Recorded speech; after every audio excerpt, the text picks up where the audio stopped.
ነህም ይላሉ ከሃዲያኖች ይክዳሉ። አንደበት ይክዳል አይደለ? በምድርም ላይ ራሱ የዛኔ ሌላ ምስክር ግድ ያስፈልጋል። የትንሣኤም ቀን የሰው ልጅ ከአምላኩ ፊት ቁሞ ይክዳል፣ ይሸመጥጣል። አላጋራሁብህም፣ በፍጹም አንተ ነበር ስገዛ የነበሩ ብለው ይክዳሉ ከሃዲያኖች።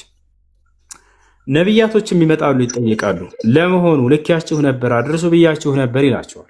አድርሳችኋል ሲላቸው አዎ አድርሰናል ጌታችን ብለው ይመሰክራሉ።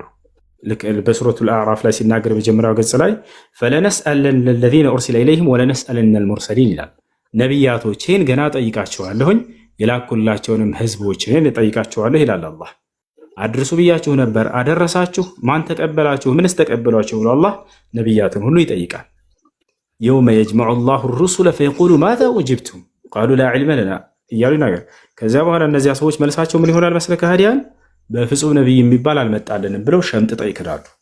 ጭራሽ እንዳውም አንተን ስናጋራብህ አልነበርንም ስናምነህ ነበር ይላሉ።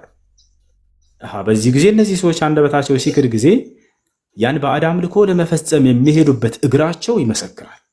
አዎ ወደ ባዕድ አምልኮ ሲሄድብኝ ነበር አምላኬ ብሎ በአንተ ላይ ያጋራ ነበር ብሎ ይመሰክራል። ያለ ባዕድ አምልኮ ሲሰግዱበት የነበረው ግንባራቸው ይመሰክራል። አዎ ከአንተ ውጭ ለፍጥረት ሲሰግድብኝ ነበር ብሎ እንዲናገር ያደርገዋል። ልክ እንዲሁ ያ ባዕድ አምልኮ ለመስራት ሲሄዱበት እጃቸው ይመሰክራል፣ ሲሰሩበት የነበረ እጃቸው። ለዚህም ነው አላህ የውመ ተሽሀዱ ዐለይሂም አልሲነቱሁም ወአይዲሂም ወአርጁሉሁም ቢማ ካኑ የክሲቡን እያለ ሱራ ያሲን ላይ የሚናገረው።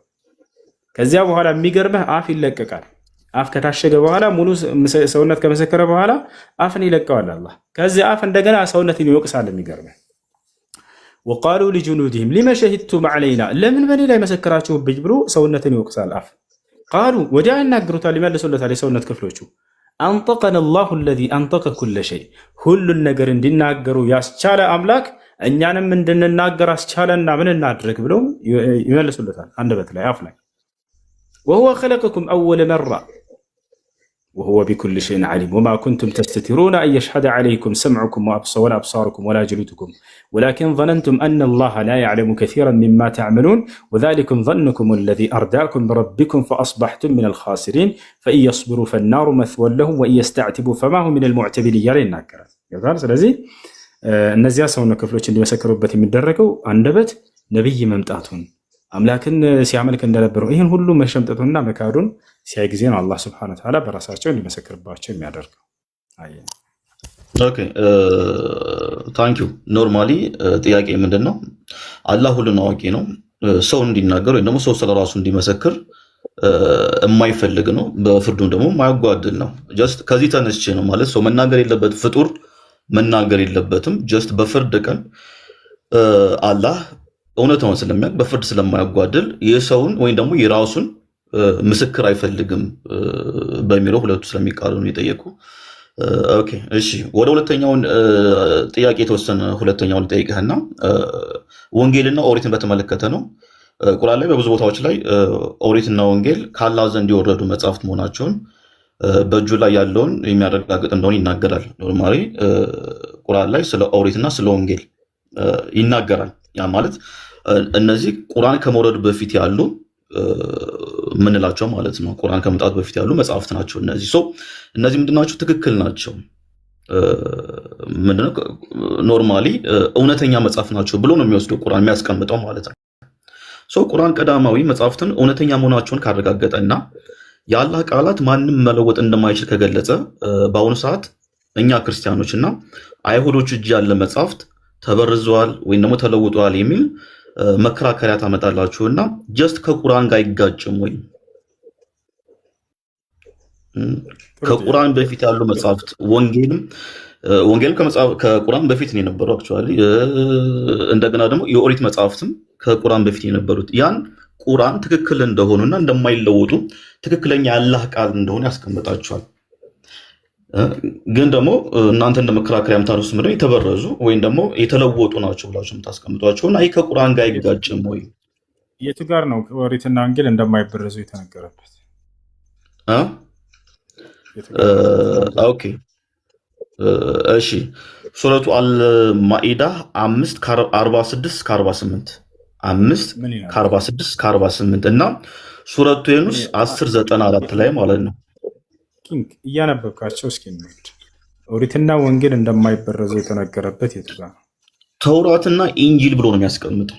ተውራትና ኢንጂል ያ ማለት ተውራት ማለት ኦሪት ነው አይደል? ተውራት ማለት ምን ማለት ነው የሚለን ተውና፣ ቆይ አንቀጹ ምን ይላል? ተውራትና ኢንጂል አይበረዙም ይላል። አንዱ ይዛል ብዬ አስባለሁ። አንተ ቁርአን ይዛል ብዬ አስባለሁ። ኖርማሊ ኢሳንም እንደ እንትን ነው ያዝኳቸው። እሺ ሻሃዳ የሚል ሰው አለ እንደ ኮሜንት ላይ ሻሃዳ የሚፈልግ የገባ ሰው አለ? ያሳውቀኝ።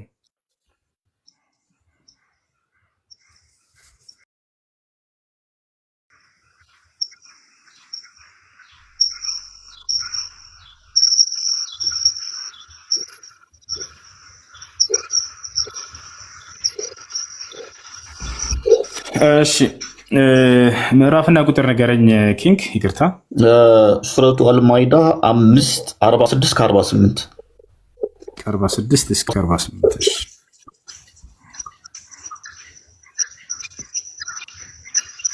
46 እስከ 48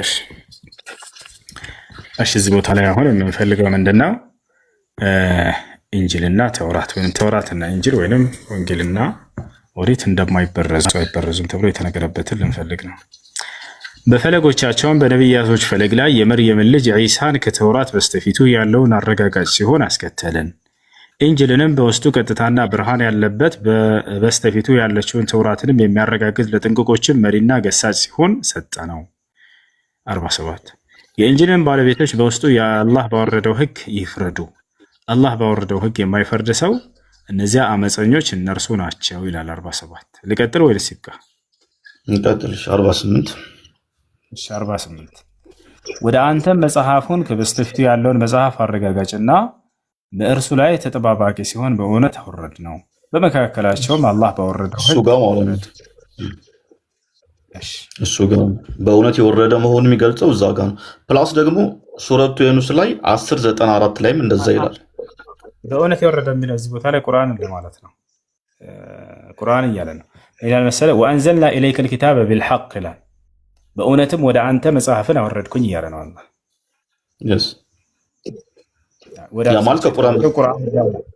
ቁርአን ነው። ወደ አንተ መጽሐፉን ከበፊቱ ያለውን መጽሐፍ አረጋጋጭ በእርሱ ላይ ተጠባባቂ ሲሆን በእውነት አወረድን ይላል። ወደ አንተ አወረድን እያለ አላህ ሱብሓነሁ ወተዓላ ወደ እርሳቸው የተወረደውን ቁርአንን ነው። ወደ ማን አወረድኩ ማለት ወደ ማን አወረድኩ የሚለው ወደ ማን ነው? ወደ እናንተ አወረድን ማለት አወረድን የሚለው ወደ እርሳቸው ያወረደውን ወደ አንተ እያለ ይናገራል።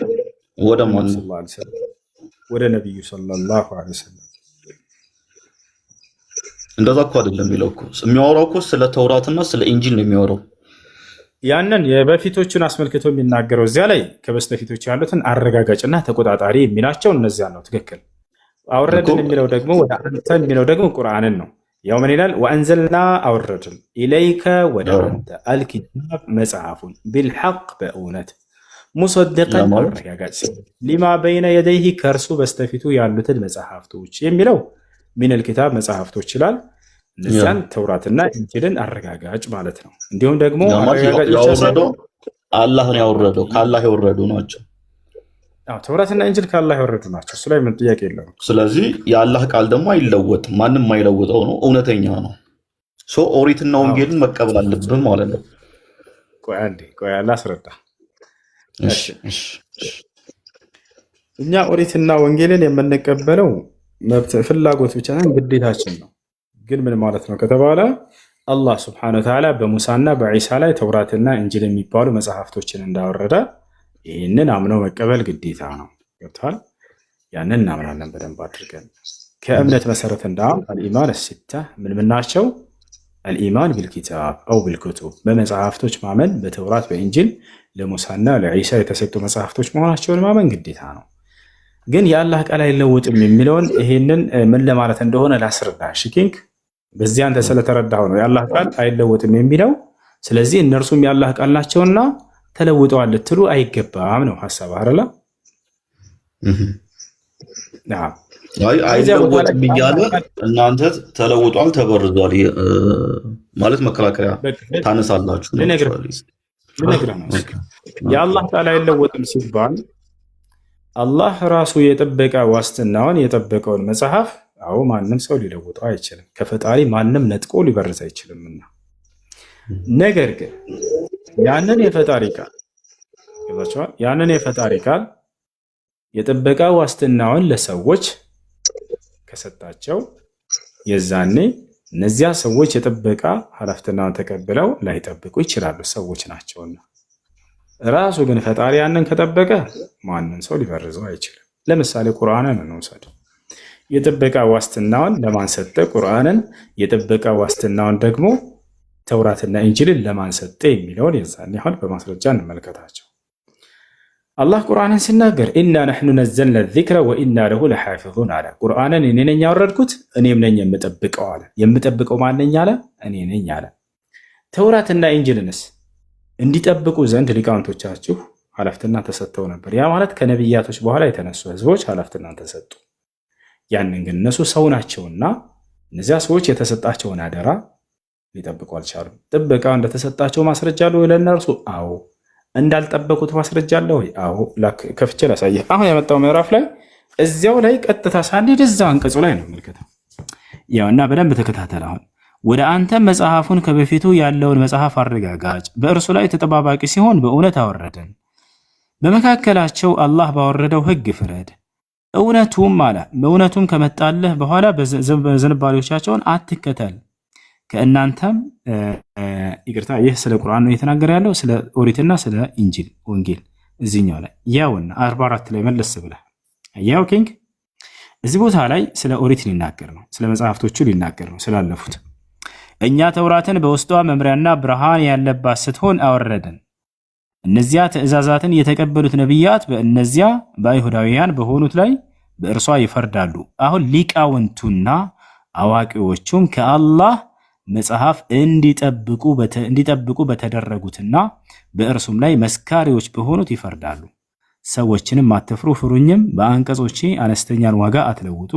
አላህም ባወረደው ነገር ያልፈረደ ሰው እነዚያ ከሃዲዎች እነርሱ ናቸው። ስለዚህ ሊቃውንቶቹ እንዲጠብቁ ኃላፊነትና ተሰጥቷቸው ነበር። እንዲጠብቁ አላህ ሱብሓነሁ ወተዓላ ይሄንን ለሊቃውንቶቹ ኃላፊነትና ሰጥቷቸው ነበር። ታዲያ እነዚህ የመጽሐፉ ሰዎች ያንን ጠብቀዋል ወይ የሚለውን አላህ ሱብሓነሁ ወተዓላ እንዳልጠበቁ ሁለተኛው ምዕራፍ ላይ ሲናገር ብላለ። ይቅርታ እዛው መለስ ብለን ሶስተኛው ምዕራፍ ላይ እናውጣለን ምን እንደሚል።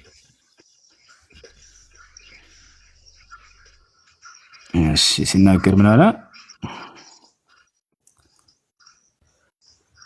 ቱበይነሁ ሊናስ ምዕራፍ አልዕምራን ቁጥር 187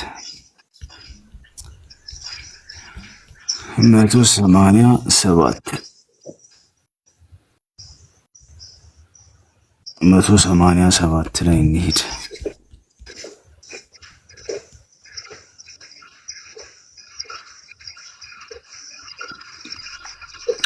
187 ላይ ምን አለ? አላህ የነዛን የመጽሐፉን የተሰጡትን ቃል ኪዳን ለሰዎች በእርግጥ ታብራራላችሁ አትደብቁትም በማለት ያዘዘባቸውን አስታውስ። ታዲያ ምን አደረጉ?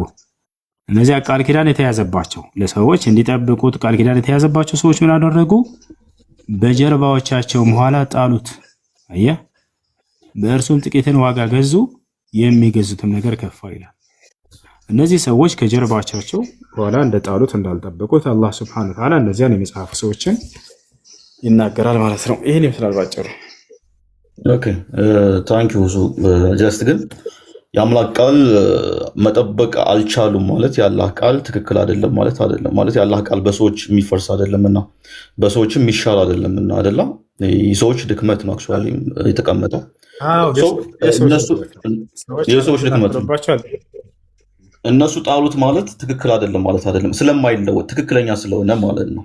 ሰው እነሱ መጣላቸው እናንተ ላለማመናችሁ ወይም ደግሞ እናንተ ላለመከተላችሁ ዋስትና ሊሆን አይችልም የሚል ነገር ነው አይደለም።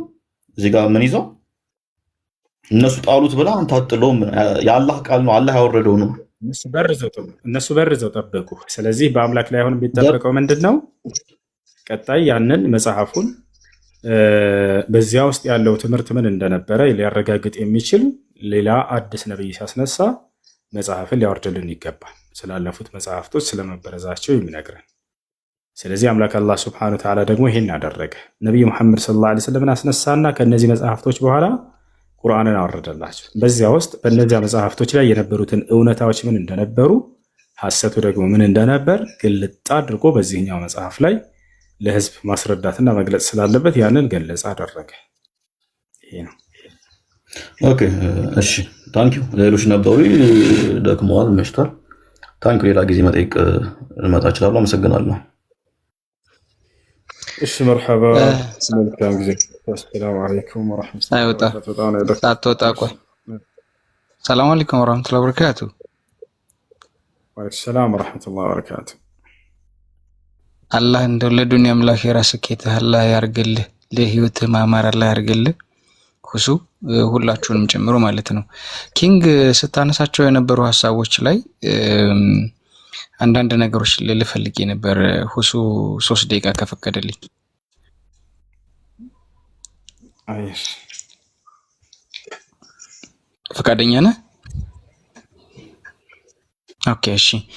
ስታነሳቸው ከነበሩት ሐሳቦች ውስጥ አንደኛው ስለ አካል መመስከር ስታነሳ ነበር። አንዴ ደግሞ ስለ መጽሐፍቶችም ስታነሳ ስለነበር፣ ሁለተኛ ነገር ደግሞ የአምላክ ቃል ይቀየራል ወይስ አይቀየርም የሚል ነገር እያነሳህ ነበርና በክርስትና ብሉይ ኪዳንና አዲስ ኪዳን የሚል ነገር አለ አይደለ? ተቀይሮ ነው ወይንስ እንደዚያው እንዳለ ነው ብላችሁ ነው የምታምኑት? ህጉ ተለውጧል ወይስ አልተለወጠም ብላችሁ ነው የምታምኑት? ህጉ አልተለወጠም። ያ አዲስ ኪዳን ምንድነው? ብሉይ ኪዳን ምንድነው? አዲስ ኪዳን ጌታ ኢየሱስ ክርስቶስ ከተሰቀለ በኋላ በአዲስ ህይወት ወይም ደግሞ ከዛ በኋላ ያለ መጽሐፍ ነው። ከጌታ ኢየሱስ ክርስቶስ ከመምጣቱ በፊት ያለ መጽሐፍ ደግሞ ብሉይ ኪዳን ነው። ኦኬ። ስለዚህ ህጎቹስ በብሉይ ኪዳን ላይ የነበሩ ህጎች አልተሻሩም? አልተሻሩም። በጣም ጥሩ። ስለዚህ አንድ ሰው ዝሙት ቢሰራ አሁንም ስቲል ተወግሮ ይገደላል ወይስ አይገደልም? አይገደልም። ተወግሮ ይገደል ይላል ባይብል ደግሞ።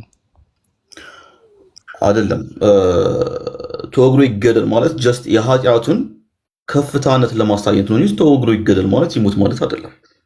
አይ ይገደል እኮ የሚለው ጥያቄ እንትኑ ቃሉ የሚለው ይገደል ነው የሚለው እኮ። ምን ይላል ደግሞ? እኔ ኦሪትን ላጠነክር እንጂ ልሽር አልመጣሁም ይላል ደግሞ ኢየሱስ ክርስቶስ። ህግና ነቢያትን ልሽር አልመጣሁም ልፈጽም እንጂ ይላል። እሱ እንዳለ ሆኖ አሁን ብሉይ ኪዳን ላይ ሰዎች ዝሙት በሚሰሩ ሰዓት ወጥተው ተወግረው ይገደሉ ነበር ወይስ ይገደሉ ነበር? መገደል ማለት ግድያ መፈጸም ማለት ነው። በጣም ጥሩ። ስለዚህ ህጉ ስላልተቀየረ ወይም ስላልተሻረ ኦኬ፣ አዲስ ኪዳን ላይ አሁን በአሁን ዘመን ዝሙት የሰራ ሰው ተወግሮ ይገደላል ወይስ አይገደልም? አሁን የተከተለው ህግና ድሮ የሚከተለው ህግ አንድ ነው አይደለም? ይህን መልስልኝ። ማለት ያኔ ቤተክርስቲያን ህግ ነው ሲከተሉ የነበሩት፣ የሚተዳደሩት ቤተክርስቲያን ህግ ነው። ሊተገበር ይችላል። አሁን ልተግበር ብትል ያለው ነባራዊ ሁኔታ ያስኬድሃል ነው ወይ? አይደለም እያልኩ ያለሁት እኮ ብሉይ ኪዳን ላይ የብሉይ ኪዳን ህግ እኮ ህግነቱ የእግዚአብሔር ነው እንጂ የሰዎች ህግ አይደለም። ኦኬ። ስለዚህ ቤተክርስቲያንም የቤተክርስቲያን ህግ ብለህ ብትለውም የእግዚአብሔር ህግ እንጂ የሰዎቹ ወይም ቀሳውስቱ ለብቻቸው ያወጡት ህግ አይደለም፣ የእግዚአብሔር ህግ ነው። ስለዚህ ያንን ነገር ህግ ካልተሻረ አሁን ላይ መገደል አለበት አይደል? ዝሙት የሚሰራ ሰው በክርስትና።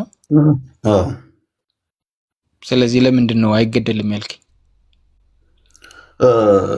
በቃ ይሄን ፓርት በቃ ችግር የለም ልመልስልህ።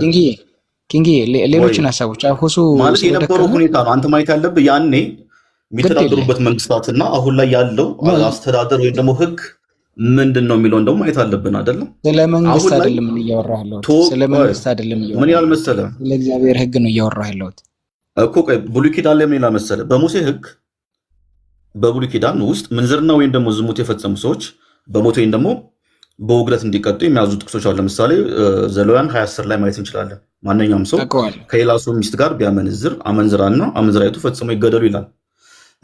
ኦሪት ዘዳግም 22 ላይ ደግሞ አንዲት ያጨች ሴት ከሌላ ወንድ ጋር ተኝታ ብትገኝ የታጨችን ትቃጠል ይላል። አውቃለሁ። እሱን አሁን ይኸውልህ እዛ ስለ መንግስታቶች ይሄ የማን ህግ ነው? አሁን ይሄንን እየው አንድ ጊዜ አንተ አንዴ ብቻ ይሄ የማን ህግ ነው? ይሄ የሙሴ ህግ ነው። የእግዚአብሔር ህግ ነው። የእግዚአብሔር ህግ ነው። የእግዚአብሔር ህግ ነው። የሙሴ እነዚህ ህጋት በወቅቱ ለነበረ የእስራኤል ማህበረሰብ እንደ ሃይማኖታዊ ህግ ብቻ ሳይሆን እንደ ሀገራዊ ወንጀለኛ መቅጫ ወይም ደግሞ አሁን ላይ ሲቪል ኤንድ ክሪሚናል ሎው እንደምንለው የሚያገለግሉ ነበሩ። እነዚህ የእግዚአብሔር ህግ የሙሴ ህግ የእግዚአብሔር ህግ ነው። የብሉይ ኪዳን እኮ የሙሴ ህግ ነው። የእግዚአብሔር ህግ ነው። ኖ ደምን ሆኗል። ኖ ብሉይ ኪዳን የሙሴ ህግ ነው። ኧረ ላላ ብለህ ኧረ ብታውበሉት የእግዚአብሔር ህግ ነው ወንድሜ፣ የሙሴ ህግ ነው። ብሉይ ኪዳን የሙሴ ህግ ነው። ሙሴ ከየት አምጥቶ ነው ያንን ህግ የሰራው? ማለት ከየት አምጥቶ ነው ያንን ህግ የሰራው? የሙሴ ህግ የእግዚአብሔር ህግ ሊሆን ይችላል ብለህ ታስባለህ? የእግዚአብሔር ህግ ነው።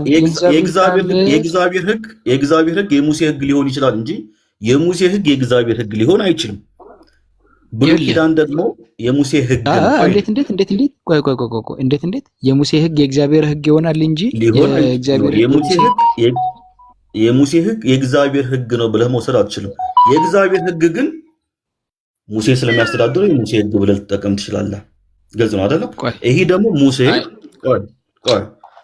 ሙሴ የእስራኤል ማህበረሰብ በሃይማኖታዊ ብቻ ሳይሆን ኖርማሊ ለአስተዳደር ያወጣው ህግም ነው። ሃይማኖታዊ ህግ ብቻ አይደለም። ተሳስተሃል እያልኩ ነው። እኔ ደግሞ ኖ የተሳሳትከው አንተ መጽሐፍ ቅዱስን ድጋሚ ማጥናት አለብህ። ይሄ መሰለህ ይሄ የሙሴ ህግ ነው እያልኩ እኮ ነው። የሙሴ ህግ የእግዚአብሔር ህግ ነው ወንድሜ። የእግዚአብሔር ቃል ወደ ሲል መጣ ብሎ እኮ ነው የሚናገረው አይደል? ኖ ይሄ ሙሴ እስራኤልን ለማስተዳደር ያወጣው ህግ ነው አይደለም? ይሄ ቃል ማለት ነው።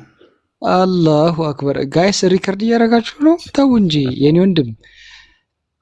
ሙሴ ከራሱ ህግ አይደለም የተናገረው፣ እግዚአብሔር የሰጠው ህግ ነው። የሰው ልጆችን እንዲተዳደሩበት ለእስራኤላውያን ህግ ሆኖ እንዲመሩበት እግዚአብሔር ለእስራኤላውያን የሰጠው ህግ ነው። ሙሴ ከራሱ አንዳች ያመጣው ነገር የለም። አንዳች የፈጠረው ህግ የለም። ሁሉም ከፈለክ እናንተ እንኳን በምታምኑበት አምስቱ ህጎች ዘጸአት፣ ዘሌዋውያን፣ ዘፍጥረት፣ ዘዳግም እና ዘኍልቍ እነዚህ አምስት የህግ መጽሐፍቶች የእግዚአብሔር ህጎች ናቸው። የሙሴ ህግ አይደሉም። ድጋሚ ማንበብ አለብህ። ና ላሳይ ቆይ ምን ላይ ዘሌዋውያን ላይ ልግባልህ አይደለ? ቆይ ኦኬ ቆይ